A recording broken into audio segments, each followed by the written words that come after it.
Good morning. My name is Rick Staples, and what I'm here today to do is to talk to you about proper firearm selection for concealed carry. There are a lot of misconceptions out there about what firearm is going to be the best. Personally, I think the best firearm is the one that you will actually carry. What firearm you carry is a personal matter. Effectiveness is kind of up to the cartridge that's selected. That's pretty obvious. But there are a couple of misconceptions that people are working under that we need to probably dispel. One of the biggest misconceptions that I run into over and over again is that most ladies, when they decide that they're going to make the commitment to carry a concealed firearm, is they say, well, I want a really small gun. And that's kind of like saying that I want a really small fire truck to come to my house to put out the fire. If you want a fire truck to come to your house, you want the biggest one they got with all the water it can carry. You don't want the smallest one. And the same thing basically applies to a concealed carry firearm. The smaller firearms like this Ruger LCP here are very popular. If your particular fashion won't allow you to carry anything bigger, obviously a firearm that you will carry is going to be the order of the day. The one thing you need to understand though is that small guns like this, if this is going to be the primary firearm, tend to be an expert's gun. By that I mean these guns are difficult to shoot well. Let's be honest, if you press the trigger on a firearm in some type of a self-defense situation, you're going to hit one of two things. You're either going to hit an intended target or an unintended target. If you strike an unintended target with any of these firearms, I guarantee you it's going to be a very difficult next few months, because if you miss, that does not stop the fight, but it certainly starts the lawsuit. Okay? So small guns tend to be experts' guns. I like these guns for second guns or for backup guns. Larger guns are obviously more difficult to conceal. The reality is that you're going to have to change your fashion sense one way or the other in order to carry a larger firearm. Larger doesn't necessarily mean better, but it does mean easier many times to shoot well. Part of that is a function of the sight radius, and when we talk about sight radius, what we're talking about now is the distance between the front and the rear sights. Obviously the bigger gun with the longer barrel, the longer slide is going to have the sights farther apart. They tend to be a little easier to shoot well. Also, with the heavier weight of the gun, they tend to be easier to learn to manage the recoil of the firearm. Another area in regard to this is the grip size, or how big the gun is to grip it.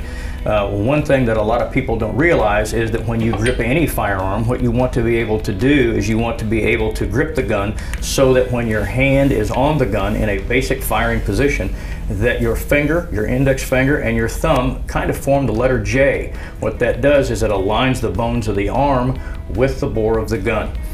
The other factor on grip is when you grip the gun, you want to be able to have visible space between your finger and the frame of the gun when your finger is on the trigger. If you do not have that visible space, what's going to happen is when you complete the trigger press, your finger will bump against the frame of the gun and you'll actually push the gun off to the support side. So that's a consideration too. Most of the smaller guns tend to be in smaller calibers. A smaller caliber, as we've already talked about, is going to be somewhat less effective. I get from people all the time, they say, well, you know, I want a small gun because probably the fight's going to be really, really close. I agree, it probably will be, but what if it's not? Again, this gun's going to be very difficult to shoot at any kind of range. This gun, because it's small, is also tends to be a little bit less effective than a gun of larger caliber, number one, or actually even in the same caliber with a slightly longer barrel, a little bit more velocity. Doesn't necessarily mean it's going to be more effective, it means it has a tendency to be more effective. Capacity on firearms, especially on semi-auto guns, means usually the more capacity that it has, the larger the grip's going to be. Again, we go back to the fit of the gun. If I don't have that visible space between my finger and the frame, if I don't have that J configuration, then I'm going to run into problems in manipulation and shooting the gun well. So, especially ladies, make sure that you choose a firearm that is going to be, number one, a fit for you.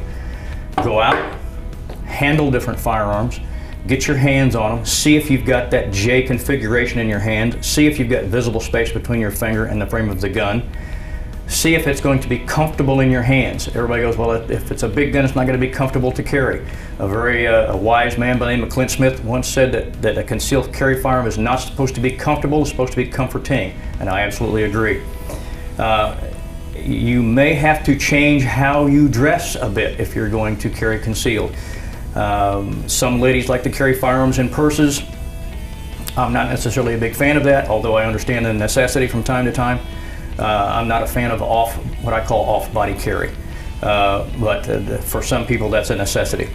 Get the biggest gun that you can control well, and get some good training. That's absolutely the next consideration after you select a firearm. Don't just go shooting. There are all kinds of people that want to go shooting. There are very few people that want to learn to shoot, and that's a big difference. So if you want to learn to shoot, find yourself a location where you can get good training and invest not only your money, but obviously your time. I'm going to be real honest with you. I think time is more valuable, because we don't know how much of it we have. So the reality is, invest your time, invest your money in good training, and I think that once you make a good educated selection, you'll be happy with it, and you'll be, even better than that, you'll be confident with it.